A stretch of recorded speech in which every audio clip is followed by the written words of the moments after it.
Hello friends, ಈಗ ನಾನು ಉದ್ದಿನ ವಡೆ ಥರನೇ ರವಾ ವಡೆ ಮಾಡ್ತಾ ಇದ್ದೀನಿ. ಅದಕ್ಕೆ ಬೇಕಾಗಿರೋ ಸಾಮಗ್ರಿಗಳು: ಈರುಳ್ಳಿ ಸಣ್ಣಗೆ ಹೆಚ್ಚಿಟ್ಕೊಳ್ಬೇಕು, ಕರಿಬೇವಿನ ಸೊಪ್ಪು, ಕಾಯಿ ಮತ್ತು ಕೊತ್ತಂಬರಿ ಸೊಪ್ಪು, ಸ್ವಲ್ಪ ಶುಂಠಿ, ಹಾಗೆ ಸ್ವಲ್ಪ ಚಿಲ್ಲಿ ಫ್ಲೇಕ್ಸು ಎಲ್ಲವನ್ನು ಸಣ್ಣದಾಗಿ ಹೆಚ್ಚಿಟ್ಕೊಳ್ಬೇಕು. ಹಾಗೆ ಅರಿಶಿನ ಮತ್ತು ರವೆ, ಉಪ್ಪು ಇವೆಲ್ಲ ಬೇಕಾಗತ್ತೆ. ಈಗ ನೋಡಿ, ಒಂದು ಪಾತ್ರೆ ಇಟ್ಕೊಂಡು ಅದಕ್ಕೆ ಸ್ವಲ್ಪ ನೀರು ಹಾಕ್ಕೊಳ್ತಾ ಇದ್ದೀನಿ. ರವೆ ಬೇಯೋದಕ್ಕೆ ಎಷ್ಟು ಬೇಕಷ್ಟು ನೀರು ಹಾಕ್ಕೊಳ್ಳೋಣ. ಹಾಗೆ ಸ್ವಲ್ಪ ಉಪ್ಪು ಹಾಕ್ಕೊಳ್ತಾ ಇದ್ದೀನಿ.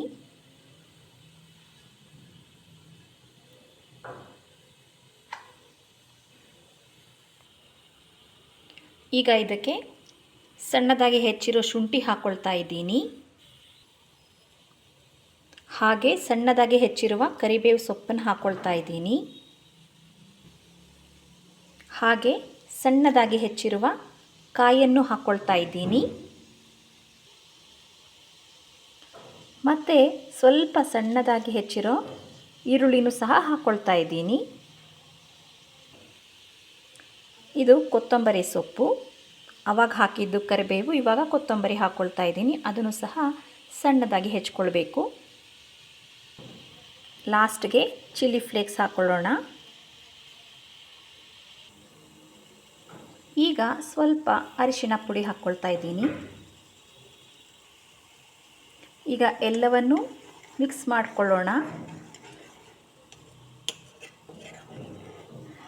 ಎಲ್ಲವೂ ಸಾಫ್ಟ್ ಆಗುವವರೆಗೆ ಇದು ಕುದಿಬೇಕು. ಕಾಯಿ, ಈರುಳ್ಳಿ ಎಲ್ಲವನ್ನು ಸಾಫ್ಟ್ ಆಗಲು ಬಿಟ್ಟು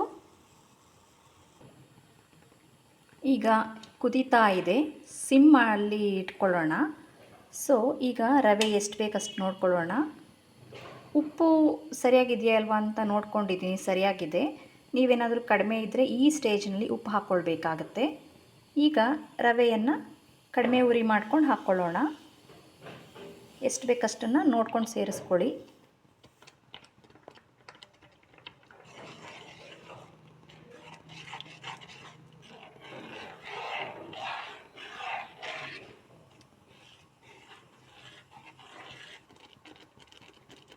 ಇನ್ನು ಸ್ವಲ್ಪ ರವೆ ಹಾಕ್ಕೊಳ್ಬೇಕಾಗತ್ತೆ.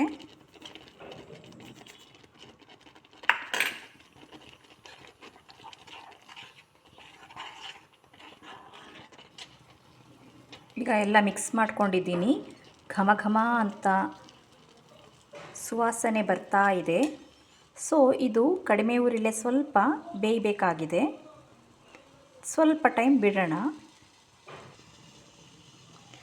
ಏನಾದರೂ ಸ್ವಲ್ಪ ನೀರು ಕಡಿಮೆ ಆದರೆ, ಅಂದರೆ ಇದು ಗಟ್ಟಿ, ಈ ಮಿಕ್ಸ್ಚರ್ ಇದೆಯಲ್ವಾ ಗಟ್ಟಿ ಅನಿಸಿದ್ರೆ ಸ್ವಲ್ಪ ನೀರು ಹಾಕ್ಕೊಂಡು ಮಿಕ್ಸ್ ಮಾಡಿದ್ರೆ ಅದು ರವೆ ಬೇಗ ಸಾಫ್ಟ್ ಆಗುತ್ತೆ. ಈಗ ಇಷ್ಟು ಸಾಕಾಗಿದೆ. ಸ್ಟವ್ ಆರಿಸ್ಬಿಟ್ಟು ಇದನ್ನು ಪಕ್ಕದಲ್ಲಿ ಎತ್ತಿಡೋಣ. ಇದು ಆರಬೇಕು. ತಣ್ಣಗಾದಮೇಲೆ ವಡೆ ಮಾಡೋದಕ್ಕೆ ಸಾಧ್ಯ ಆಗುತ್ತೆ. ನೋಡಿ, ಸ್ವಲ್ಪ ಒಂದು ತಟ್ಟೆಗೆ ಆಯಿಲ್ ಹಾಕ್ಕೊಂಡು ಅಲ್ಲೇನು ರವೆದು ಮಿಶ್ರಣ ಮಾಡ್ಕೊಂಡಿದ್ವಲ್ವ ಅದನ್ನು ಇದಕ್ಕೆ ಹಾಕಿಬಿಟ್ಟು ನಾದಬೇಕು ಸ್ವಲ್ಪ. ಆವಾಗ ತಟ್ಟೆಗೆ ಅಂಟೋಲ್ಲ, ಅದರಿಂದ ಆಯಿಲ್ ಹಾಕ್ಕೊಂಡಿದ್ದೀನಿ. ಈಗ ನೋಡಿ, ತಟ್ಟೆಗೆ ಹಾಕ್ಕೊಂಡಿದ್ದೀನಿ. ಉಪ್ಪಿಟ್ಟು ಥರ ಇದೆಯಲ್ಲ ಇದು. ಸೊ ಇದನ್ನು ನಾದ್ಕೊಳ್ಬೇಕು. ಇದು ತಟ್ಟೆ ಅಲ್ಲಾಡ್ತಾ ಇದೆ. ಸೊ ನಾನು ತಟ್ಟೆ ಇಟ್ಕೊಂಡು ಚೆನ್ನಾಗಿ ನಾದ್ಕೊಳ್ತೇನೆ. ನೋಡಿ, ಇವಾಗ ನಾನು ಚೆನ್ನಾಗಿ ನಾದ್ಕೊಂಡಿದ್ದೀನಿ. ಸೊ ಎಣ್ಣೆ ಬಿಸಿ ಮಾಡಿಕೊಂಡು ಇದನ್ನು ಉದ್ದಿನ ವಡೆ ಶೇಪ್ನಲ್ಲಿ ಮಾಡಿಬಿಟ್ಟು ಎಣ್ಣೆಯಲ್ಲಿ ಕರಿಯೋಣ. ಈಗ ಎಣ್ಣೆ ಕಾದಿದೆ. ಹೀಗೆ ಉದ್ದಿನ ವಡೆ ಥರ ಶೇಪ್ ಮಾಡ್ಕೊಂಡಿರೋದನ್ನೆಲ್ಲ ಹಾಕ್ಕೊಳ್ಳೋಣ.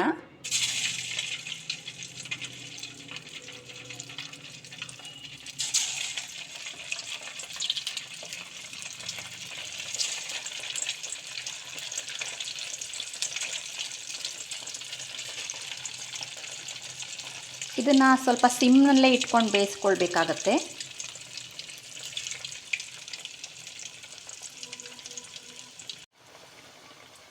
ಈಗ ಫ್ಲೇಮ್ ದೊಡ್ಡದು ಮಾಡಿದ್ದೀನಿ. ಇದು ಆಲ್ರೆಡಿ ಬೆಂದಿದೆ ಅಲ್ಲ ರವೆ. ಸೊ ದೊಡ್ಡ ಫ್ಲೇಮ್ನಲ್ಲೇ ಇಟ್ಕೊಂಡು ಇವಾಗ ಬೇಯಿಸ್ಕೊಳ್ಳೋಣ. ಹಾಕುವಾಗ ಸ್ವಲ್ಪ ಸಿಮ್ನಲ್ಲಿ ಇರಲಿ. ಅದು ಫ್ರೈ ಆಗುವಾಗ ದೊಡ್ಡದ ಮಾಡ್ಕೊಳ್ಳಿ. ನೋಡಿ, ರುಚಿಯಾದ ರವಾ ವಡ ತುಂಬ ಚೆನ್ನಾಗಿರುತ್ತೆ. ನೀವು ಮಾಡ್ಕೊಳ್ಳಿ. ಹಾಗೆ ನೋಡಿ ಎಷ್ಟು ಕ್ರಿಸ್ಪಿಯಾಗಿ ಬಂದಿದೆ. ಸೌಂಡ್ ಕೇಳಿಸ್ಕೊಳ್ಳಿ.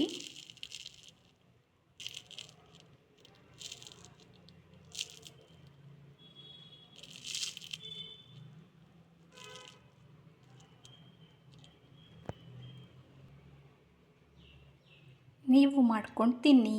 Thank you.